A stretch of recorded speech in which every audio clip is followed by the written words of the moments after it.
So you want to buy a home. You've done your initial steps. You've narrowed down your list of homes you want to see. They all look good on paper. So now it's time to actually go inside a home. But help, what are you going to look at? I'm Felicia Grady with Realty Executives, and I have some suggestions for you. First of all, before you go inside the house, look up and down the street. Is this a neighborhood that you really like? Look at the neighbors' homes. Check out the cars on the street. Close your eyes and listen to the sounds. Okay, then you go inside the house. First, take a look at the things you can't change easily, such as the floor plan, the size of the bedrooms. Do those work for you? Next, does the home need any work? If it does, is it more than you want to deal with?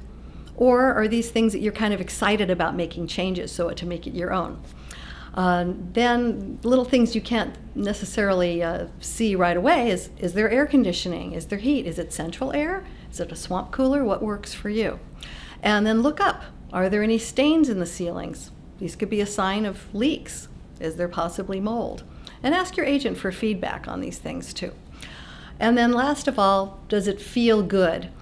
Buying a home is like a relationship. You need to get 80% of what's really important to you and 20% of what you can live with or think you can change.